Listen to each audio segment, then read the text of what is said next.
Hey guys, DM Philosopher here, Matt's the name. Just going to go over my latest map pack here. So this is a map for my Tarsyn Gyl campaign. So this is, I'm starting up a game with some friends. I'll be starting in about a week and a half's time. So this is one of the main maps. There's 4 main maps that I'm going to be starting from, and they form the 5 kingdoms. So anyway, let's jump in. This is the last of the 5 kingdoms maps. So let's have a look. So this is the map that's in this pack here, and these are the 3 other maps. So we've got Hansed, Gardrake, the Trillion Cities, and Ardian Ver here. So they represent the 5 kingdoms. There's also some barbarian clan lands down here as well, but they're not a formal kingdom within the alliance as such. So this is the 5 kingdoms. Let's jump in and have a look at the map. So this is the high resolution map. It's going to take a couple of seconds to sort of load in, just because it's very large, but there's plenty of detail in these maps. I'm going to show you the VTT map because most people will be using this for VTT work, and I just want to show you the quality of that. The high resolution is good for printing.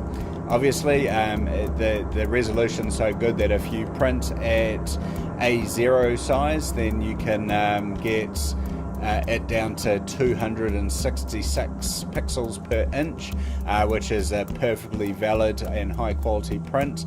And if you print it on A1, then you'll get it up to 377 pixels per inch, so very high quality there.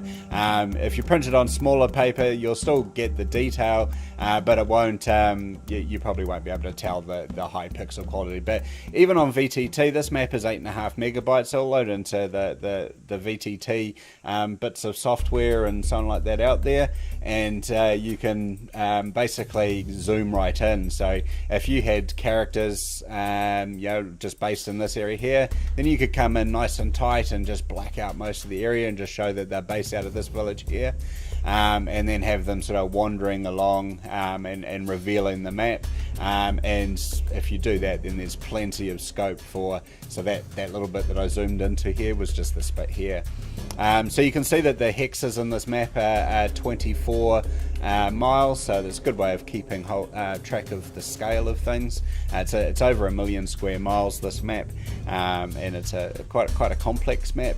Lots of different forests and the like. It's quite a civilized area. The Kingdom of Tarsyn Gyl in my campaign is going to be sort of the most magical of the kingdoms. It's also the home to a couple of the elven sort of areas as well. So these the Grand Woods of the Moat are an elven wood, and the Sage's Delight Forest is also elven as well. So the elves sort of helps mankind come along and develop their magic and some of that. So the Kingdom of Tarsyn Gyl is the most magic of them.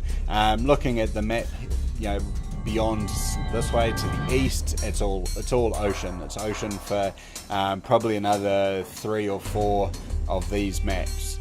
And going in this way, there's ocean for another single one of these maps before you start hitting islands, and then further on you've got the main continent. To the south is just ocean, I believe, as well, but it's only one map before you get down to, there's the Trillion Cities are below. Never mind. Anyway, I'll show in my future packs, where the maps fit in anyway. So that's the map. You can find that on RPG Now, and I'll post a link to that underneath my YouTube clip as well. Bearing in mind, you don't have to use any of my campaign ideas. It's just a map. I grew up with the Forgotten Realms Atlas. I'd never read any of the books, but I loved the Atlas and based many an adventure and world off that. That had nothing to do with Faerun as people know it. So steal it, take what you like of it and run with it. With the other maps, you've got the 5 kingdoms, which is a very large area. That'll be heading towards 4.5 million, give or take, just below 4.5 million square miles. So definitely a sizable area. If I just jump back to the location map, you can see that you've got a very varied terrain types there. Anyway, well, thanks for listening, and happy gaming, people.